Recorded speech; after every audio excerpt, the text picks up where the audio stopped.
കാരണം ഒരു വിധപ്പെട്ട ഈ സിനിമ കാണാൻ പോയ കുറച്ച് പേരുണ്ടാവും. അപ്പോൾ അവരൊക്കെ പറഞ്ഞു സിനിമ കൊള്ളില്ല എന്ന് പറഞ്ഞ് കുറേ പേര് എഴുതി റിവ്യൂസ് ഇട്ടിട്ടുണ്ടായിരുന്നു. അപ്പം ആ ഒരു എക്സ്പെക്റ്റേഷനിലാണ് ഞങ്ങളും പോയത്. പക്ഷെ ചെന്നപ്പോൾ നന്നായിട്ടുണ്ട്, അത്യാവശ്യം കുഴപ്പമില്ല, ഇഷ്ടമായി എന്ന് പറഞ്ഞ് കുറേ പേര് വന്നിട്ടുണ്ടായിരുന്നു. അവരൊരിക്കലും ഡീറ്റെയിൽസ് പറയുന്നില്ല, എന്തുകൊണ്ട് സിനിമ ഇഷ്ടമായി, എന്ത് പാർട്ടാണ് നിങ്ങൾക്ക് ഇഷ്ടമാകാത്ത, അല്ലെങ്കിൽ അതൊന്നും ആരും പറയുന്നില്ല. എല്ലാവരും പറയുന്നത് സിനിമ കൊള്ളില്ല, തല്ലിപ്പൊളിയാണ്, കാണാൻ അത്ര ഇതൊന്നുമില്ല എന്നൊക്കെ പറയുന്നു. അതിൻ്റെ റീസൺ എന്താണെന്ന് സത്യം പറഞ്ഞാൽ എനിക്കറിയില്ല. ഞാനും ആലോചിക്കുന്നുണ്ട് എന്തുകൊണ്ടാണ് എത്ര കൊള്ളില്ലെന്ന് പറയാൻ വേണ്ടി ഒന്നുമില്ല. കാരണം നമ്മൾ ഓൾറെഡി പറഞ്ഞൊരു കുഞ്ഞി സ്കൂളിൽ പഠിക്കുന്ന കുട്ടികളുടെ ഒരു ലവ് സ്റ്റോറി അത്രയേ ഉള്ളൂ. അതിൽ നമ്മൾ അത്രയും കാണിച്ചിട്ടുള്ളൂ. എന്തൊക്കെ സംഭവിക്കുന്നു, നമ്മൾ സ്കൂൾ ലൈഫിലുണ്ടാകുന്ന കാര്യങ്ങളൊക്കെ തന്നെ ചെയ്തിട്ടുള്ളൂ. എനിക്കൊന്ന് വിമർശിക്കുന്ന രണ്ട് തരം ആളുകൾ. ചിലർ അത്യാവശ്യം സിനിമ കണ്ടു,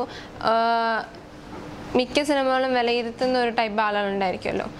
അതായത് ഇപ്പം ഓരോരുത്തർക്കും ഓരോ അഭിപ്രായങ്ങൾ ഉണ്ടാവാറുണ്ട്.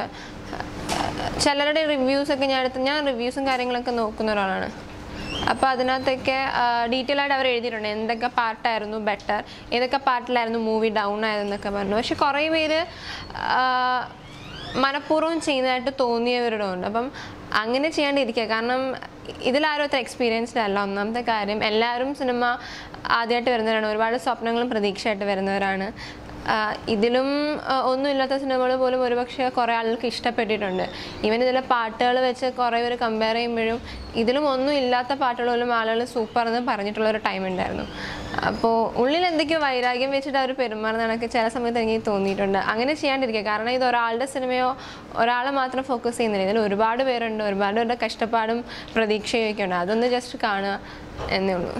അത് ശരിക്കും പറഞ്ഞാൽ ഡിസ്ലൈക്കിൻ്റെ ഒരു കാര്യം പറഞ്ഞാൽ ശരിക്കും ഡിസ്ലൈക്ക് ക്യാമ്പ് ചെയ്യുന്നൊരു സംഭവം നടന്നിട്ടുണ്ടായിരുന്നു. ആദ്യത്തെ സോങ്ങിൽ ഏറ്റവും കൂടുതൽ ലൈക്കും ഏറ്റവും കൂടുതൽ വ്യൂവും കിട്ടിയപ്പോൾ തിരിച്ച് ആദ്യമാണെങ്കിൽ രണ്ടാമത്തെ സോങ്ങിൽ ഏറ്റവും കൂടുതൽ ഡിസ്ലൈക്ക് കിട്ടിയ 8 ലക്ഷത്തോളം ഡിസ്ലൈക്ക് കണ്ട് കിട്ടിയിട്ടുണ്ട് ഞങ്ങൾ രണ്ടാമത്തെ സോങ്ങിന്. അപ്പോൾ അതായത് യൂട്യൂബിലൊക്കെ ആ ഒരു ടൈമിൽ അത്രയും വ്യൂ കിട്ടാന്ന് പറയുന്നത് ഭയങ്കര പാടുള്ള കാരണം. ആ ടൈമിലാണ് ഇത്രയും ഡിസ്ലൈക്ക് കിട്ടിയിട്ടുള്ള പാട്ടിന്. ശരിക്കും ഇത് ഇറങ്ങുമ്പോഴത്തേക്ക് പാട്ടിറങ്ങി ഡിസ്ലൈക്ക് ചെയ്യുമെന്ന് പറഞ്ഞ് അപ്പം നമ്മളൊരു തീരുമാനം എടുക്കുന്നുണ്ടെങ്കിൽ മറ്റൊരാളെ ക്യാൻവാസ് ചെയ്ത് ചെയ്യിപ്പിക്കുന്നുണ്ടായിരുന്നു. അങ്ങനെ ഒരു സമയം ശരിക്കും ഇതിൽ നടന്നിട്ടുണ്ട്. ഈവൻ ഇപ്പോഴും ഡീഗ്രേഡിങ് അല്ലെങ്കിൽ മൂവി ഇറങ്ങി കൊള്ളില്ല എന്ന് പറയുന്നതിൻ്റെ ഇടയിൽ തന്നെ ഈ സംഭവം തന്നെയാണ് നടക്കുന്നത്. ഇപ്പം ഒരു പകുതി ആളുകൾ ജെന്യുവനായിട്ട് ഞങ്ങൾക്ക് അത്ര വലുതായിട്ട് ഇഷ്ടമായില്ല സിനിമ, അല്ലെങ്കിൽ കുഴപ്പമില്ല അഡ്ജസ്റ്റബിൾ ആണെന്ന് പറയുമ്പോഴും അതിലൊരു 30% ആളുകളും മനഃപൂർവ്വം അത് ചെയ്യിക്കുന്നവർ, അല്ലെങ്കിൽ എങ്ങനെയെങ്കിലും ആ സിനിമ പൊട്ടണമെന്ന് വിചാരിച്ച് ചെയ്യുന്നതായിട്ട് എനിക്ക് തോന്നിയത്. ജയിക്കേണ്ടിയിരുന്ന മലയാളത്തിലായിരുന്നു, പക്ഷേ എന്തുകൊണ്ട് ഇങ്ങനെ ഒരു ആവറേജ് മൂവി ആയെന്ന് എനിക്കറിയില്ല. ഒരു പക്ഷേ മലയാളികൾക്ക് എന്ത് എലമെൻ്റാണ് അവർക്ക് ഇഷ്ടമാവാത്തതെന്ന് ആരും പറയുന്നില്ല.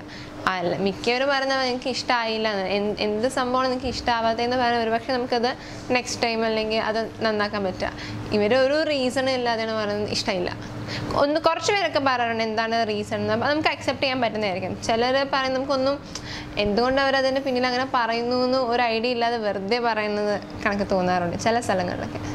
You're watching me on metromatney.com. metromatney.com. metromatney.com. Subscribe for more videos. Subscribe here for more videos. Subscribe now. Thank you.